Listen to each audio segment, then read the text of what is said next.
Olá, irmãos, a paz do Senhor. Tudo bem? Graças a Deus, mais uma vez nós estamos aqui com a Hora Nazarena, uma devocional da Igreja de Nazareno Tauá, que tem esse propósito de abençoar a sua vida, de abençoar a sua casa, a sua família. Hoje, quarta-feira, feriado, mas um dia muito agradável para que nós possamos louvar e engrandecer o nome do nosso Deus. Deus tem sido conosco a cada dia, a cada instante, a cada amanhecer, podemos dizer assim, e a cada entardecer. O Senhor sempre tem mostrado para nós as suas vontades, o seu querer, e esse devocional tem o propósito de abençoar você, tem o propósito de abençoar a sua vida, tem o propósito de abençoar a sua casa. Por isso, compartilhe com as pessoas, compartilhe com seus amigos, faça com que outros possam ter acesso, de maneira que a palavra de Deus possa estar chegando em cada lar. Amém? Hoje nós vamos meditar no texto da palavra do Senhor, que se encontra no livro de Reis de Israel, 1 Reis, capítulo 21. Nós vamos ler o versículo 1 e 2 de 1 Reis 21, versículo 1 e 2, nos diz assim a palavra do Senhor. Amém? Diz, ó: Depois disso, aconteceu o seguinte: Nabote, o Jezreelita, possuía uma vinha ao lado do palácio que Acabe, rei de Samaria, tinha em Jezreel. Acabe disse a Nabote: Dê-me a sua vinha para que me sirva de horta, pois está perto, ao lado do meu palácio. Em troca lhe darei outra melhor, ou, se for do teu agrado, darei em dinheiro o que ela vale. Nabote disse: Que o Senhor Deus me livre de dar a herança dos meus pais. Amém? Veja que palavra extraordinária para que nós possamos meditar nela. Esse texto ele vai nos falar que o rei Acabe, ou a dinastia, que nós costumamos dizer assim, da família de Acabe, eles reinaram sobre Samaria durante um bom período de tempo. Acabe era um rei muito volátil, aquela pessoa que não tinha firmeza nas suas palavras, e muitas das vezes ele falava uma coisa e depois mudava o cenário das suas palavras. Era um homem muito dado àquilo que a rainha Jezabel fazia, Então aquelas pessoas que dizem que essa rainha até mandava no rei. E aí então Acabe, ele um dia, olhando pelas janelas do seu palácio, pela sacada do palácio, ele vê a vinha de um homem chamado Nabote. E ele percebe aquela vinha de uma maneira tão especial, como ela tão bem cuidada, como ela florescia, como ela dava os seus frutos, que ele vai chegar para Nabote e vai dizer o seguinte para ele: dá-me a sua vinha, já que ela está colada, já que ela está próxima do palácio, e eu te pagarei o que vale, eu te darei um melhor. E Nabote vai dizer para ele que não lhe daria aquilo porque era herança dos seus pais. Ou seja, esse texto vai nos mostrar duas coisas bem especiais quando nós começamos a visualizar as coisas dessa maneira. Primeiro, nós vamos olhar pela visão de Acabe, que nos revela a visão do mundo, ou mesmo a visão diabólica das coisas. Acabe, ele olhando da sacada, ele consegue enxergar a vinha de Nabote. E ao enxergar aquela vinha, ele não vê os muros, ele não vê os limites. Ele apenas acha que pode agregar aquilo ali como seu. Essa é a visão do mundo, essa é a visão diabólica que o mundo muitas das vezes nos apresenta. Por ver algo que está próximo dele, ele acha que já lhe pertence, acha que já é dele e acha que já pode tomar posse. E muitas das vezes é isso que nós temos visto acontecer nos dias de hoje.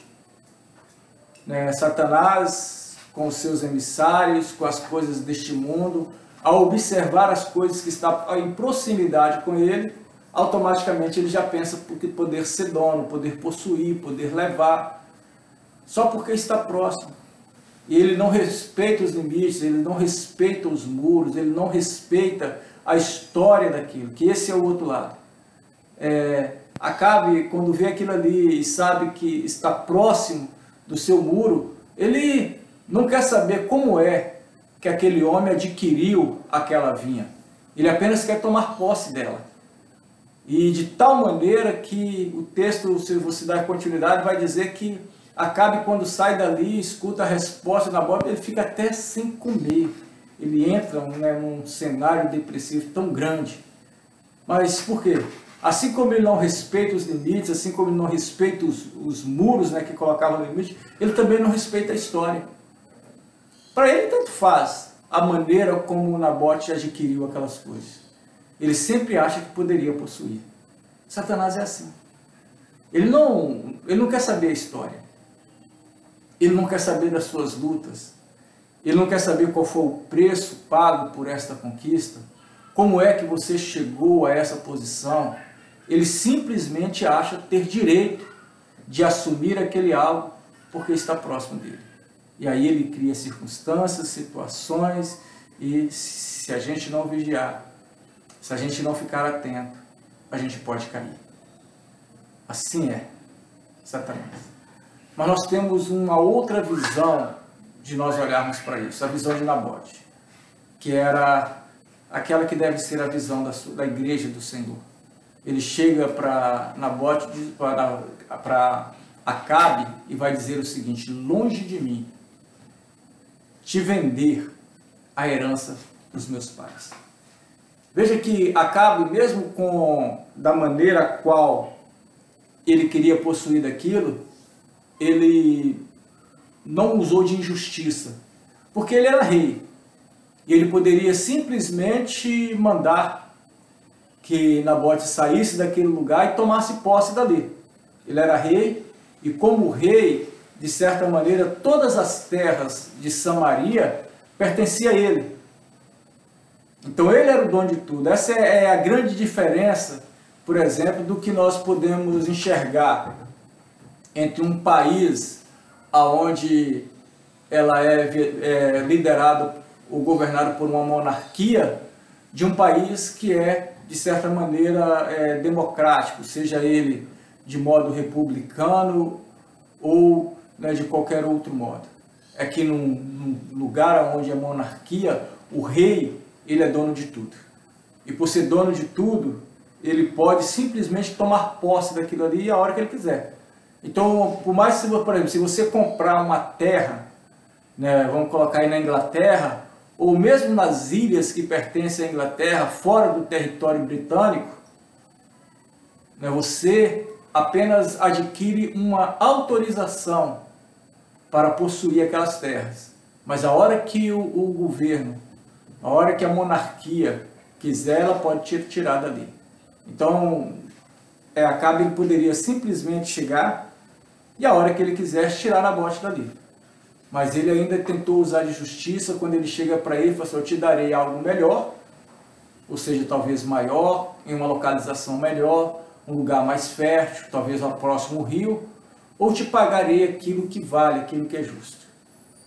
Então, nós precisamos entender isso, que nem sempre aquilo que nós temos pode, aos olhos de muito, não ter um valor tão devido como o valor emocional que nós temos. E aí, muitas das vezes as pessoas estão trocando as bênçãos de Deus pelas bênçãos deste mundo. Estão trocando aquilo que é eterno por aquilo que é provisório. Às vezes nós estamos cometendo o mesmo erro de Esaú, né? Esaú, quando teve fome, ele chega para Jacó, o seu irmão, e fala assim: me dá um pouco aí desse guisado, porque eu cheguei no mato, não peguei nada, estou cheio de fome. E Jacó vai dizer para ele: eu até te dou, se você me der a sua primogenitura. Ele diz: eu com fome, igual eu estou aqui, eu vou me preocupar com isso? Então, muitas das vezes nós agimos dessa maneira. Nós esquecemos a história, porque aquilo que nos é dado momentaneamente tem, né, valor transitório, e nós esquecemos disso. Então, Acabe quis dar para ele algo sem valor, algo de um valor maior. E muitas pessoas trocam as coisas baseadas nisso. E depois nós vamos ouvir o que ele vai falar quando diz: eu não vou trocar a herança do meu pai, eu não vou dar aquilo que me é herança. Ainda que o valor seja maior, ainda que o lugar que seja me oferecido seja melhor, ainda que qualquer coisa aconteça, eu permanecerei aqui. Como quem diz assim, eu já tomei posse dessa terra, isso aqui é meu, foi o meu pai que me deu e eu não abro mão dela. E talvez isso deve ser a história da igreja. Toda igreja tem uma história, independente de onde ela está. Se você é membro da igreja, conheça a história da sua igreja. Pergunte aos seus líderes como é que essa igreja surgiu. Qual foi a história dela? Como é que o pastor, qual é a história do pastor que está aqui? Para que você conheça a história. Outra coisa, nunca troque bênçãos eternas por aquilo que é transitório. Satanás sempre está oferecendo coisa transitória para as pessoas, esquecendo que nós somos pessoas de eternidade. E por último, nós podemos entender, talvez alguém te ofereça algo melhor, mas melhor até quando? Até que momento? Até que hora? Será que esse tal de melhor é melhor mesmo? Será que esse algo que nos parece melhor nos deixará felizes? Nos conduzirá no triunfo? Nos levará a compreender a vontade de Deus ou as coisas do Senhor? Certamente, as coisas do Senhor não têm preço, se nós confiarmos no nosso Deus. Que Deus te abençoe, irmão, nessa tarde de hoje, nessa noite de hoje, ou no momento em que você estiver vendo, e que assim nós possamos entender que é a proposta de Deus para as nossas vidas. Vamos orar? Feche os olhos. Deus, nós te agradecemos, nós te louvamos, nós te bendizemos, porque sabemos que tudo que o Senhor tem nos dado tem valor eterno. O Senhor não nos dá coisas transitórias. O Senhor não nos dá coisas que não sejam permanentes. Então, que o Senhor abençoe as nossas vidas disso e nos faça compreender essa graça. Não nos deixe fazer essa troca. Pai, nos ensina a valorizar a história, para que nós possamos sempre dar frutos daquilo a qual o Senhor tem nos ensinado. Abençoe-nos, ó Deus. É o que nós te pedimos nesta hora, no nome de Jesus. Amém. Louvado seja Deus, meu irmão. Graças ao Senhor por mais esse momento em que nós temos de estar junto. E lembramos que a Hora Nazarena é um devocional da Igreja Nazarena do Tauá e ela tem esse propósito de abençoar a sua vida, a sua família, aquele que está à sua volta. Fique na paz. Amanhã, nesse mesmo horário, nós estaremos juntos com a Hora Nazarena, o seu devocional diário. Fique na paz. Deus te abençoe.